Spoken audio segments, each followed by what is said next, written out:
Oh, hello, everybody, buddy. I am the dark Shadow Maverick. All my wonderful broskis and broskas of the Maverick Nation. And do I have a treat for you? First, we got, well, a little bit of something. Then another little bit of something.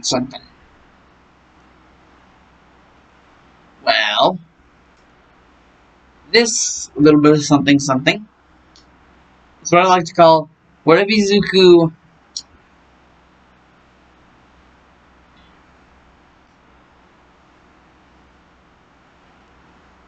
I don't even know what the shit I call the series.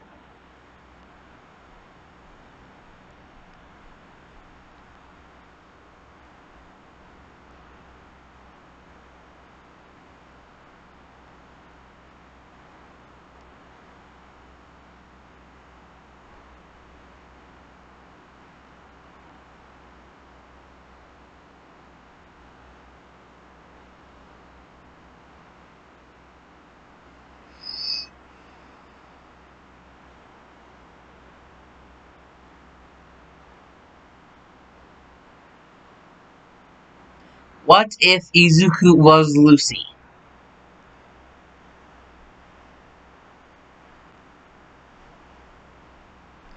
Yes. What if Izuku was Lucy? Now, if you guys all remember straight, the last part we left on was part 2, I believe. Hmm.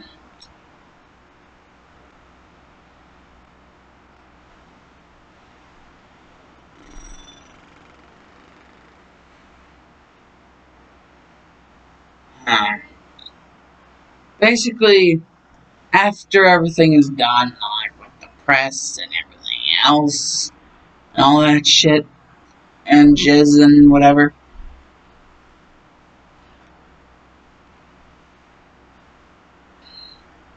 well, they're given 2 days to basically, after the whole press thing, they're given 2 days to recover. Well, not really. I'm thinking like 2 days or 2 weeks. Well, I guess that's all. I did say something about not wanting to make it seem like they were phased by the villain attack, so I guess 2 days. Like 2 days to, recover, and then get back into the spring of things. So technically 2 days off. However, like, Izuku and Lucy weren't just lollygagging around. No, they were actually planning shit out.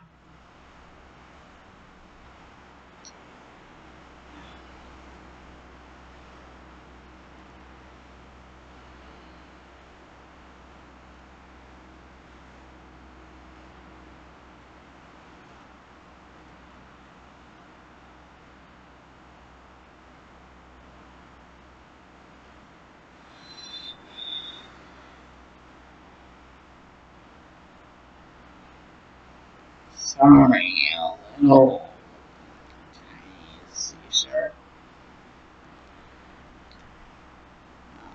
Basically,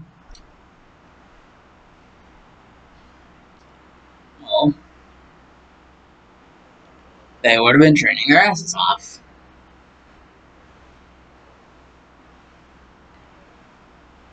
However, they would notice that someone had been watching them. Someone who they were surprised that they actually knew where they lived.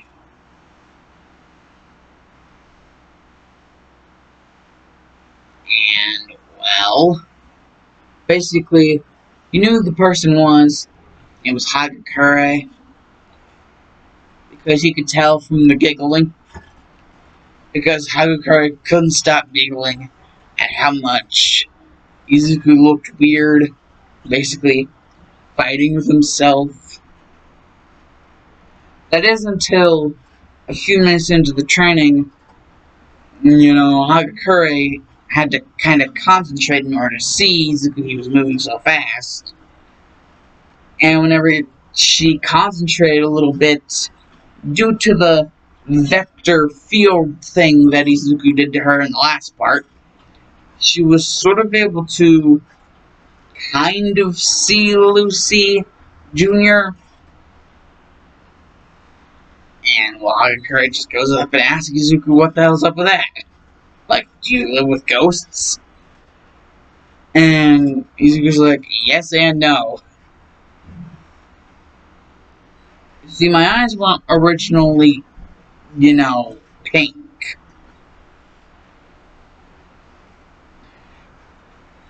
Basically, he had mullied this over previously with Lucy, that if it was Hagakure, seeing as, Lucy, she felt that Izuku and her had a thing going on. She didn't know why, but she just felt that it might be a thing that happened. So she said, if it's her, if it's her. Plus, I put this barrier, like this field around her, so why not?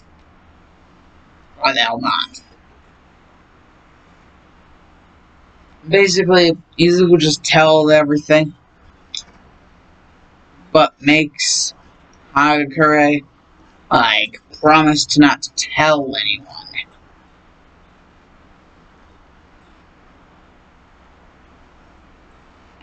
And basically, Hagakure is like, lips sealed.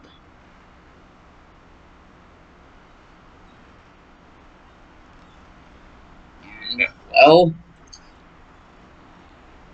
come to,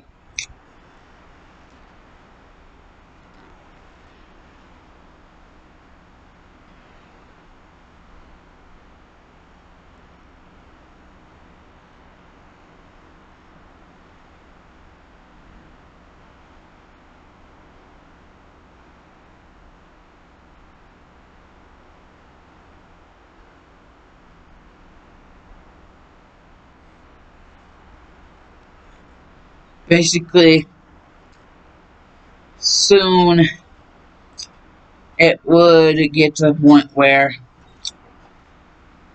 Izuku and Hagakure would the special.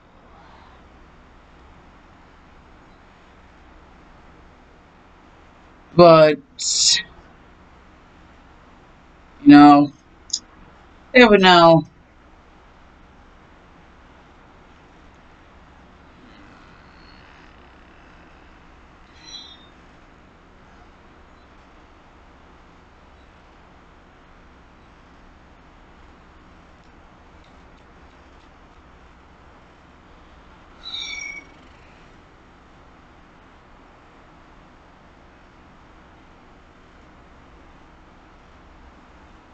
Basically, whenever the UA Sports Festival came around, because there wasn't really much eventful that happened in the 2 days.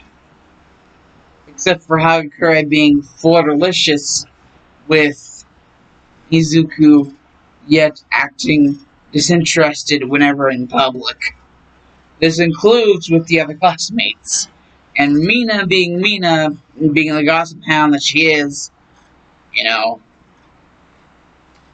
couldn't have that. She just had to be a real word that I should not probably say to Hagakure. Damn it, that rhymed. For like the majority of the entire thing. So yeah, just basically just really annoying. Until Izuku's finally like, ah, and his eyes start to glisten with a very, very intense red aura. And this is whenever you see this round circles behind his red eye is not a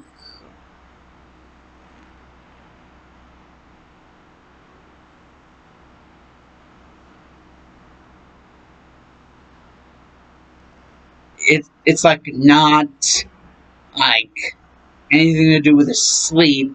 These red rings around his eyes. A red ring around his eyes. This is like some sort of result of a mutation.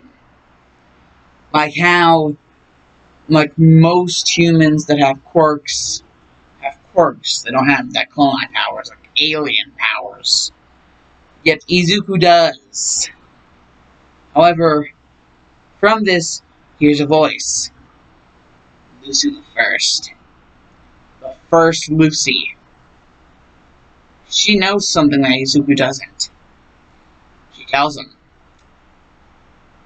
He's not quirkless. He was never quirkless. Until that doctor got a hold of him.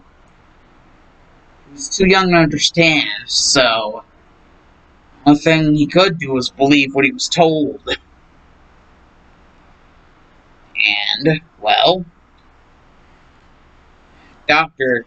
Ujiko took advantage of that by telling him he was quirkless when really he had just stolen Izuku's quirk for himself and his Lord All for One, as he was a part working with the League of Villains.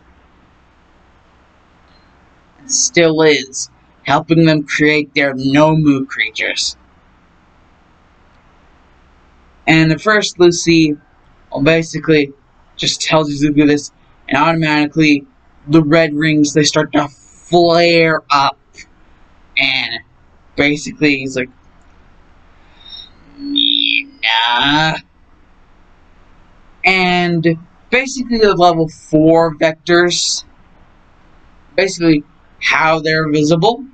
Now the lower level vectors are visible, and, you know, even though that's not supposed to be possible, like they're supposed to be invisible, he somehow made them visible. Just to show Mina how close he was to killing her. Literally had her, like, the vector hands wrapped around her neck, about to snap it. But with the force applied, it wouldn't have just snapped it, it would have, like, ripped her head clean off. And even whenever the boss and freaking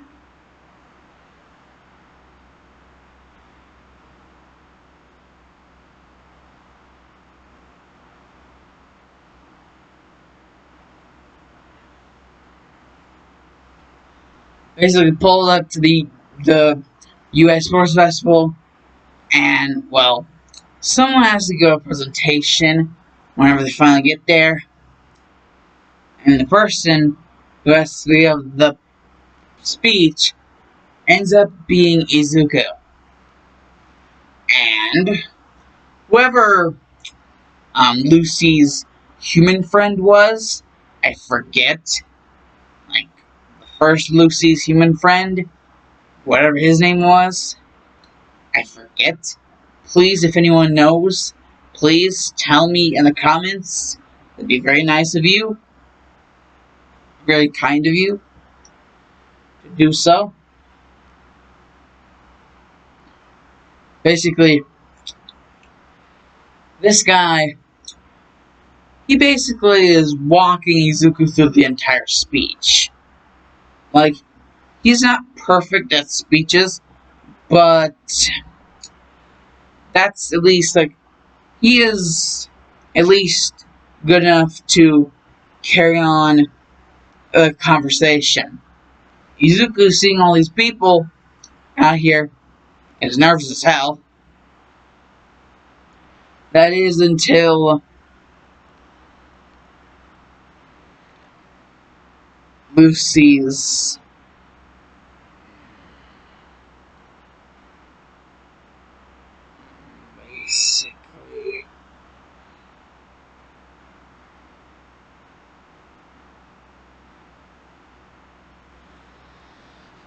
basically kind of like a spirit boyfriend. Basically jump starts the red rings around the eyes thing. And the first Lucy, basically like, wait, what? Basically now realizes she isn't alone. Wherever she is, this first Lucy, her, he's here. And somehow he's connected to my power. Power given to this boy. And the other one seems to be helping him with controlling. Basically, whenever the red ring mode turns on, basically Izuku calls this thing red ring. Well, basically whenever he has red ring, whenever he is in red ring, all of that nervousness, all of that little squeamishness, all gone. And he is stoic and doesn't give a shit about anything as ever. Like, this collapses even with the amount of power that he had whenever he was using that vector punch for like the first time at the USJ. And the crazy, like, Naru Jesus level shit that he did to Agakure after the USG had freaking Hiroshima, Nagasaki, and nuked itself with Izuku's fist.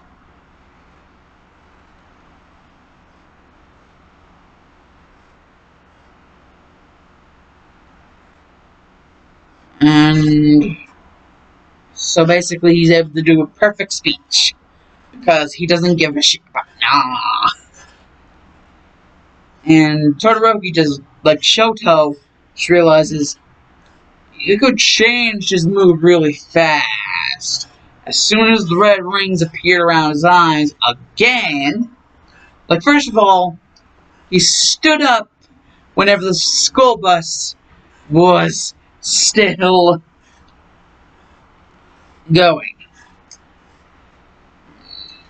Granted, like, they were close to their destination, but he still stood up while the school bus was still going. What, did he have a problem? Like, what's his deal? Like, this red ring thing, basically, it's driving Shoto crazy. That almost, like, it turns Izuku into some sort of entity from another dimension. Like, with powers that can't even be perceived correctly. What basically Shoto is doing right now is he's overthinking things way too hard.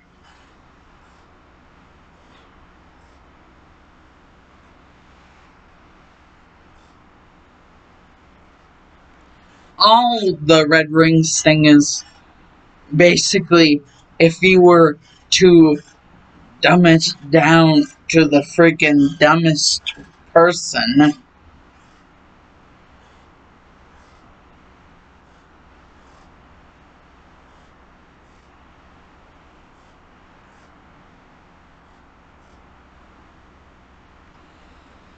Well, basically, it's kind of like Kurama with his chakra. Whenever Naruto has to get chakra from Kurama. Basically, before it was like Lucy Jr. and it was helping him with his powers, but there was no real cooperation in between the original and the original's spirit boyfriend. So yeah, it's kind of like Kurama in that sense, because really, up until the first activation of the Red Ring, well, the Red Rings mode,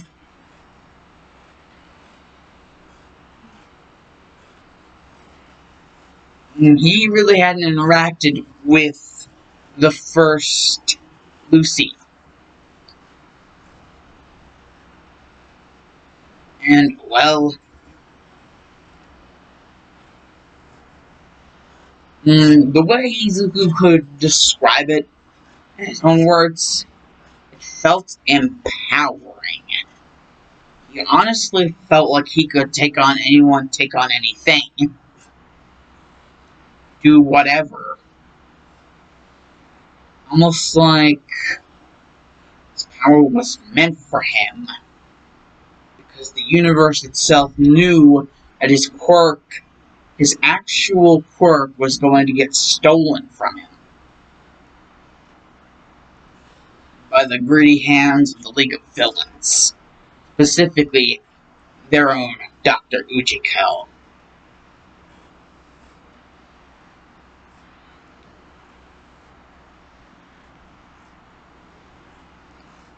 Whenever the Red Rings was basically turned on, turn off, you know, clap on kind of thing,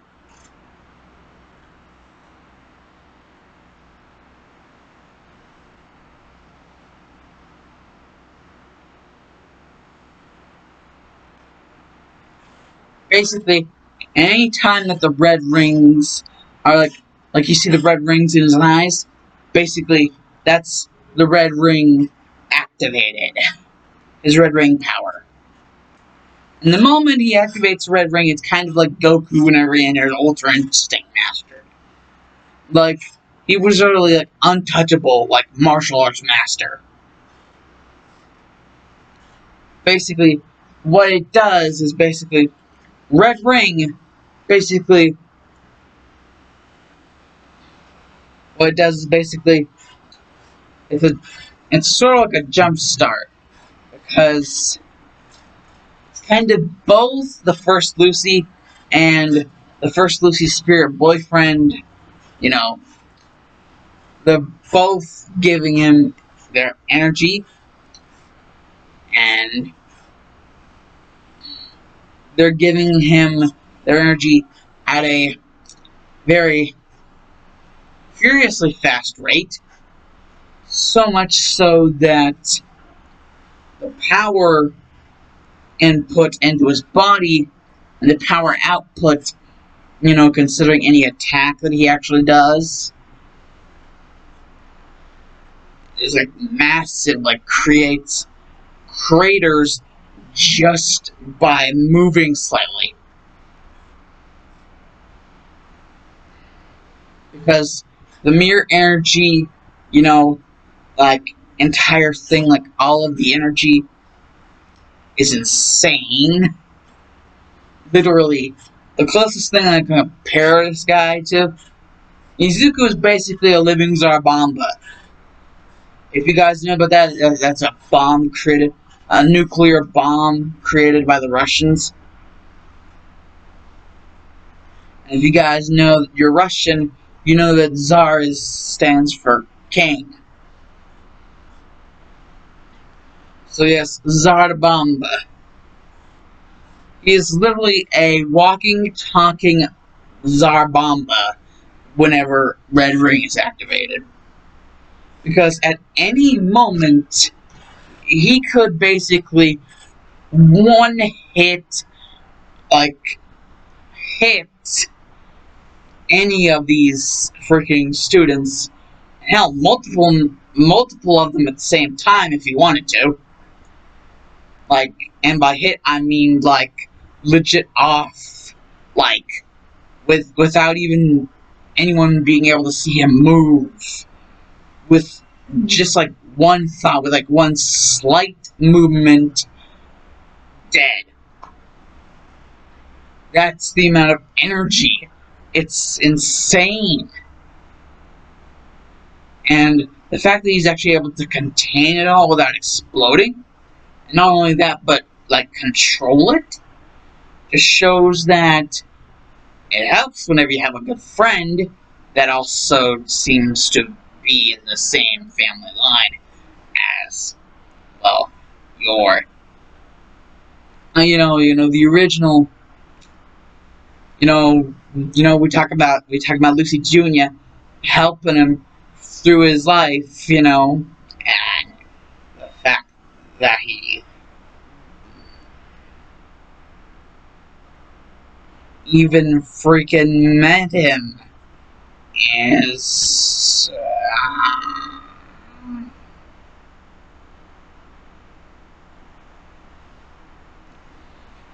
the fact that he even met her at all is like a miracle in itself, so rare that it's almost like completely 100% freaking ridiculous. How freaking like wow. But he did meet her, and ever since that day, they were destined to be friends. The best of friends. However, there was one thing. Izuku knew somewhat about Red Ring. Basically, that it was kind of like Izuku's version of Ultra Instinct. Only, unlike Ultra Instinct, where you basically are not aware of jack shit. And so you kind of just go with the flow. With Izuku, his was kind of, instead of being fueled by just going with the flow and not really having any input except for just letting your body doing the talking, Red Ring is fueled by emotion. The Red Ring form, fueled by emotion. And depending on which emotion he is feeling, his blade, his sword,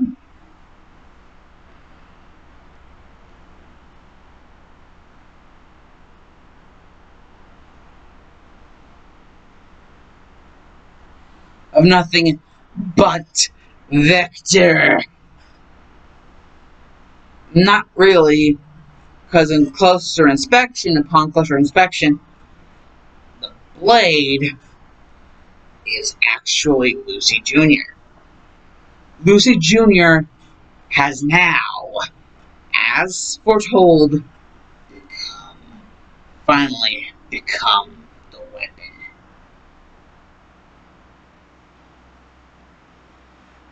And it was upon entering the Red Ring form that this happened. Because along with transforming Izuku, it also transformed kind of like his spiritual soulmate best buddy as well. Because she had that much will to protect Izuku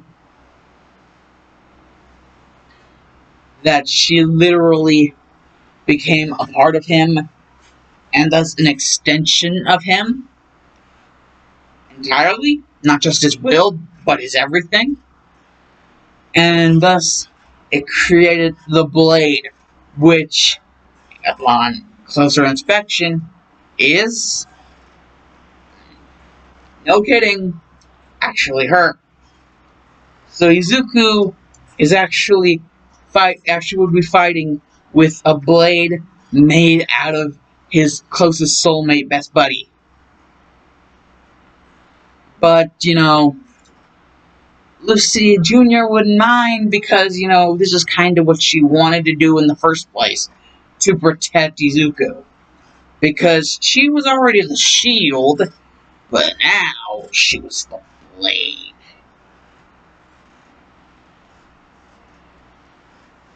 And, another big difference from Ultra Instinct.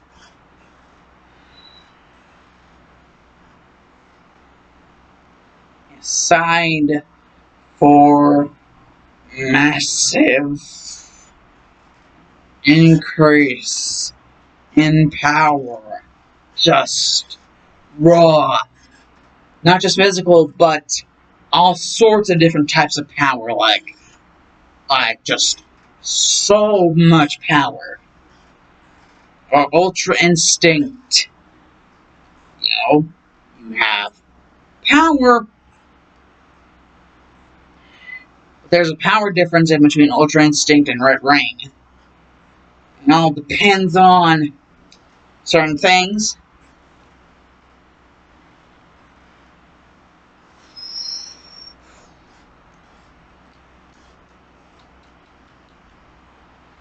Basically, with the Red Ring mode, basically the shield that is used to help Izuku is now visible.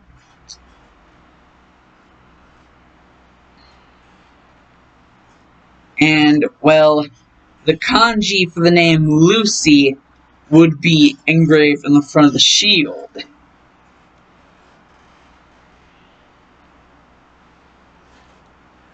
And the same thing for the freaking guard of his.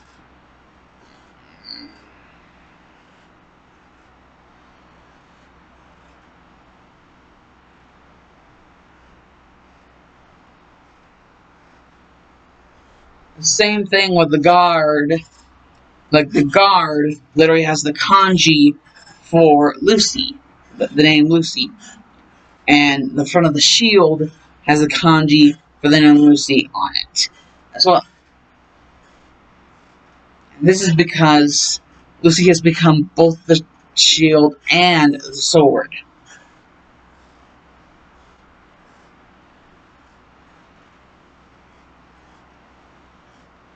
And upon doing this, no one thinks much of it, except for the fact that you must have one good friend in order for them to be this dedicated to protecting him.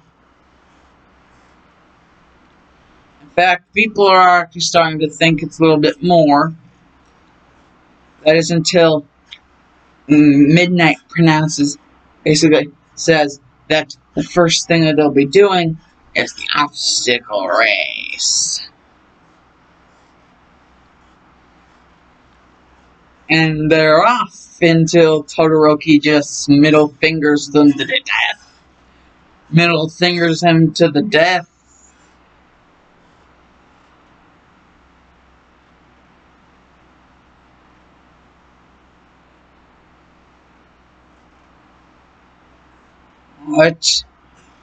But little did they know that Izuku didn't slow at all. In fact, he's actually so fast in this form, in this red ring form, that he blitzed even Todoroki before he could even think about icing everybody. All the way to the finish line, past all of the hazards. And Bakugo's like, damn you, Deku! Nakakura would just be happy that Deku got in. First place.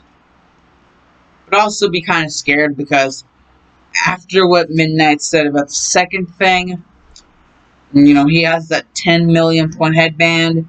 People are going to be going after him like crazy.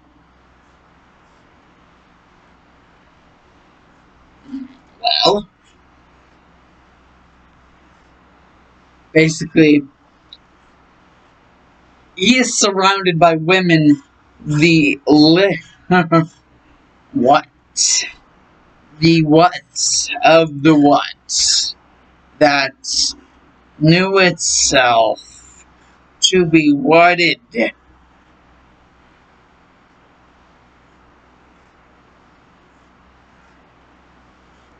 Literally, like, so many girls fawning over him, and he finally picks out of the lot.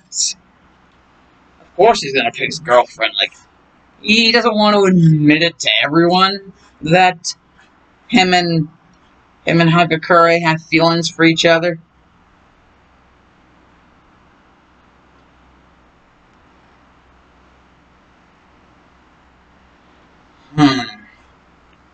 So of course he would have Hagakure there. Then two more have to be Mehatsume and Ochakuraka. So basically, Izuku and some girls. Izuku is a ladies' man. Death. Death of a salesman. Arthur Miller, son. Death of a salesman. And, well, basically, their strategy would be, well, it wouldn't really be their strategy. It would be Izuku's. And the only strategy he would need was Red Ring. And automatically, the moment that he transforms into this, he only transforms into this whenever basically he's like, split!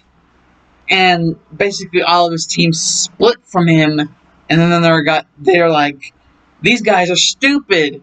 They just left their guy with freaking pointer and freaking plan out for the vultures.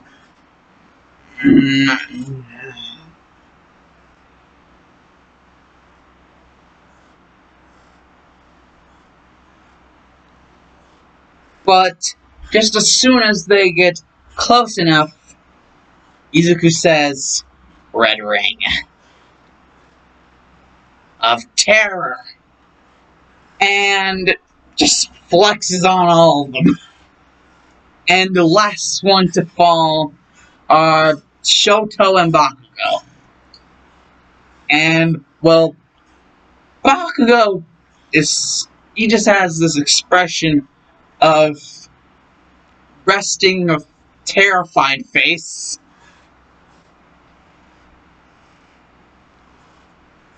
And Shoto is like, what even are you? He's just like, what is this? And everybody just like, London Bridge is falling down. These guys are like tumbling over their own teammates as soon as he activates this Red Ring, this new ability that his Red Ring form allows him to do, that he calls the Red Ring of Terror. And it's basically him flexing his energy, but by also like basically like this, like flex, like basically flexing his energy. But the moment that he, enters the end of the flex, his sword comes out of this arm and his shield comes out of this arm. And they explode and erupt into a massive wave of overpowering strength and just awesomeness. So, yeah. It's safe to say Izuku's not playing around. Literally, he was only toying with these guys because he knew how to win, and he knew how to win good. But you guys may be wondering, does Red Ring have any freaking weaknesses, or is this overpowered?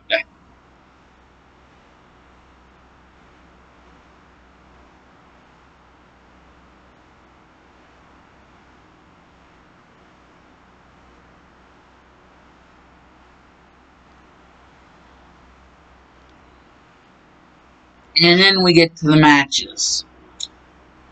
There's the one with Shinso, Todoroki, Ida, Bakugo. Everything would go as in canon, and people noticing that he refused to use Red Ring in any of his matches. Until Bakugo shows up. Actually kinda scared.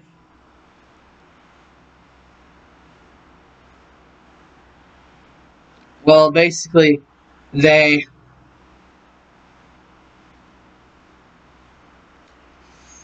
they square off like doing that.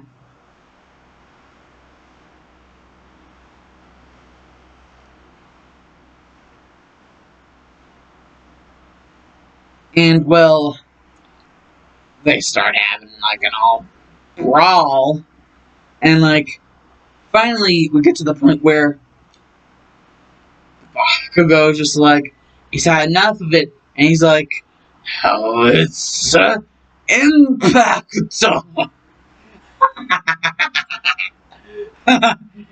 Oh my god, how it's impact. But trying to make it sound as like stereotypically old Japanese man as possible.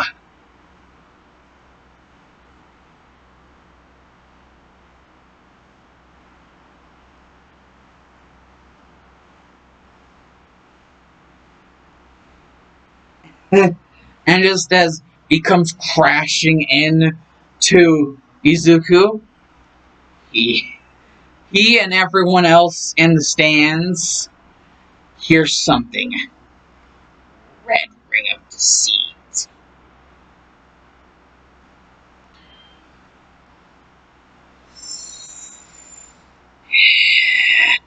It's the Red Ring of Demise.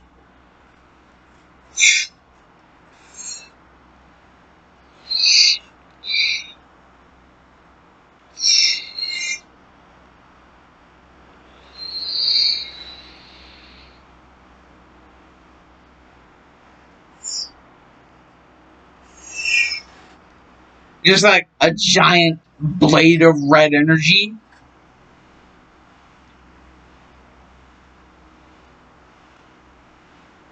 As you would just hear.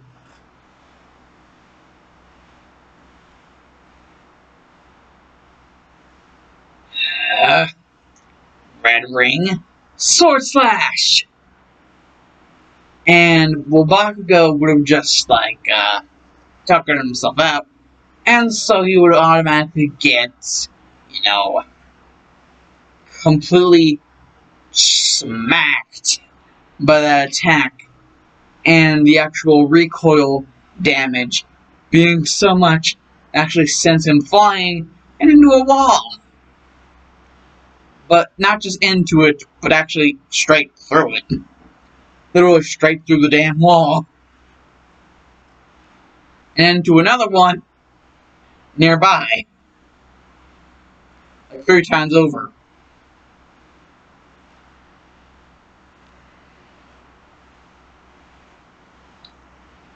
And, well, just all of these colorful, new, basically shouting at your face how PG motherfucking 13 it was. Like, straight hard R. Or, like, freaking something 17. I forget what it was. Something 17?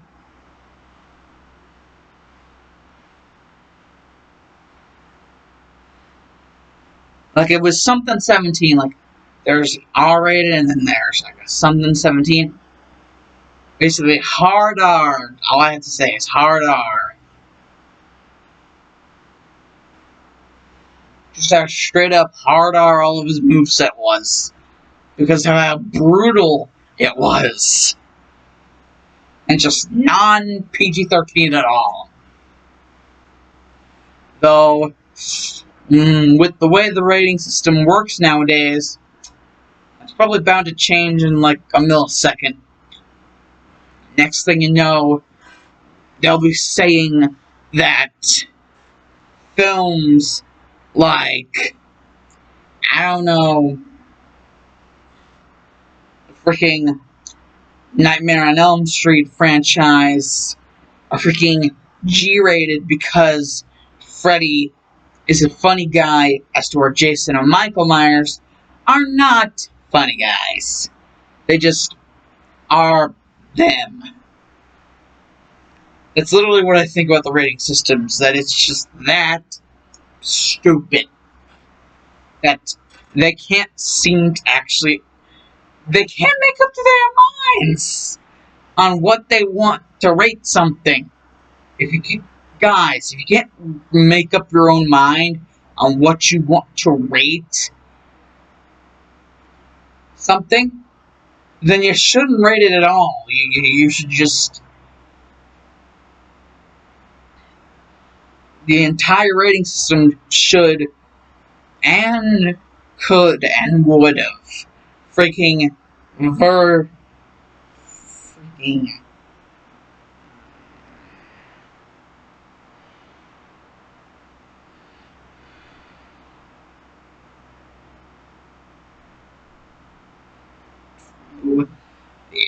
entire rating system to just go down the shitter and me flush the drain. As see all the pointless bullshit, go bye-bye. That is until I remember, oh yeah, that's right, the internet still exists. Shit. Anyways,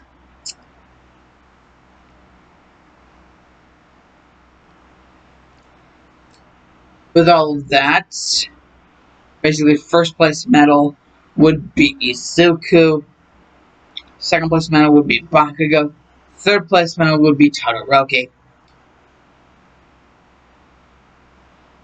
And well,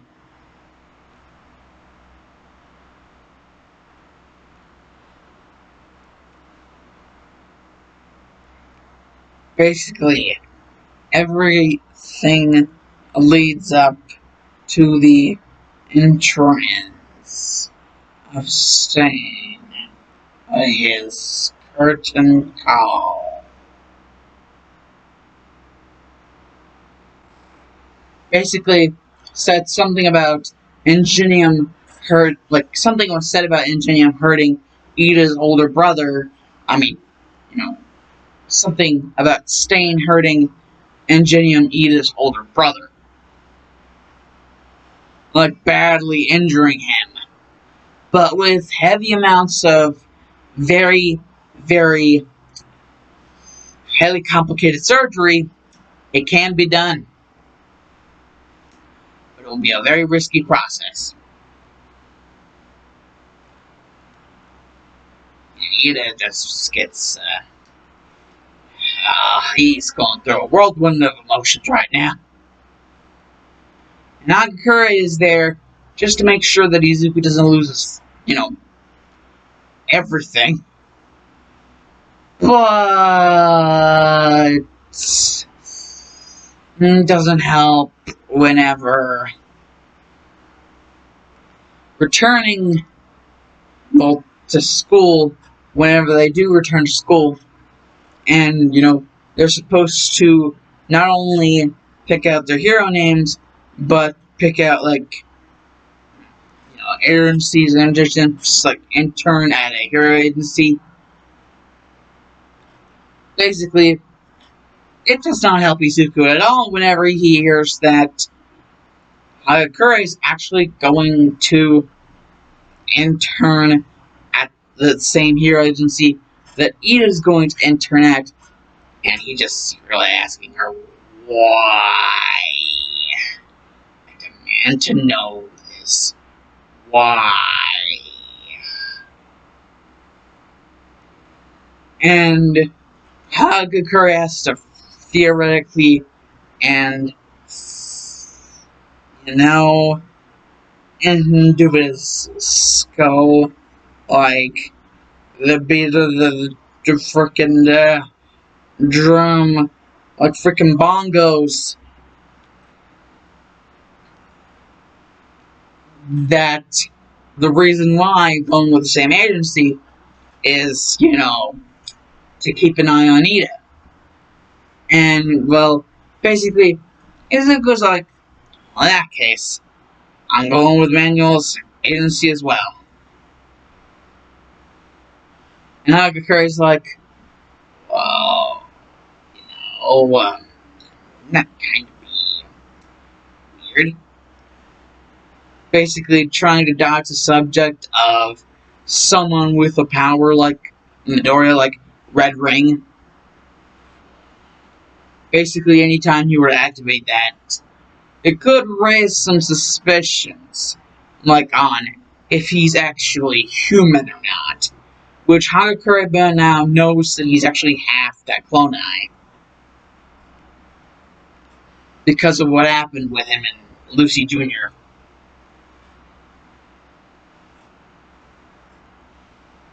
That created the freaking link, the freaking bond that they have. The freaking bondness to their freaking, history, you know.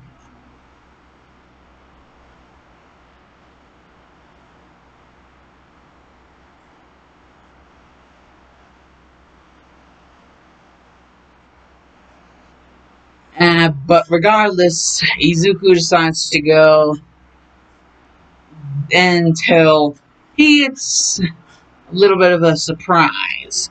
As I wants to talk to him outside. Hearing about how he wanted to go with, but he just recently got a notice saying that a man by the name of Gran Torino wants him. This man is All Might's teacher.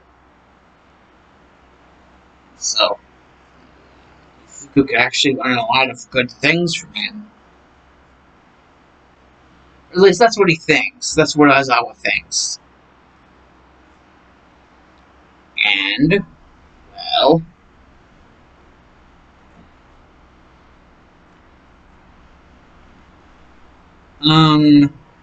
Izuku doesn't see any point in arguing with the freaking teacher. Considering he can freaking he can freaking erase, like literally, like work is called erase.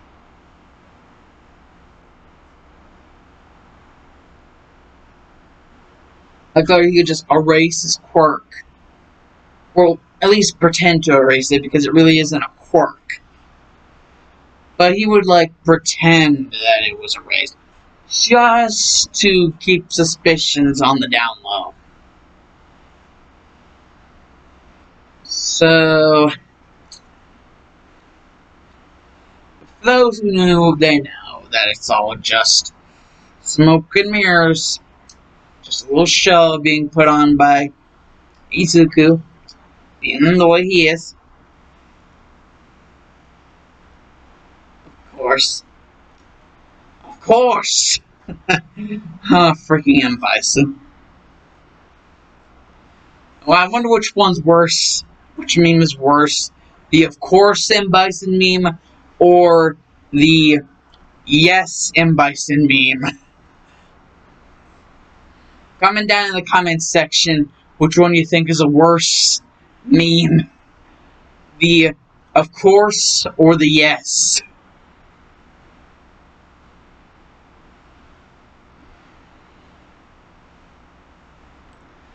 M. Bison, you total freaking tard. You little freaking tard within this what ifs freaking like existence. Anyways, basically ends up taking the internship, also basically worrying about like if Hagakure is going to be safe, while he is single-handedly taking an internship with Gran Torino. He's never seen this man before. He does not know anything about him except for the fact that he is like taught All Might, and that he's actually afraid of Gran Torino. That All Might is afraid of him.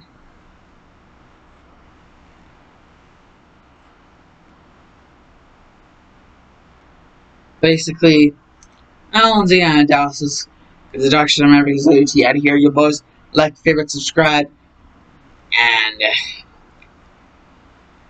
click the little bell. And then bounce like it's freaking Quidditch. And this what if lives on. Prosperous it is in the Force.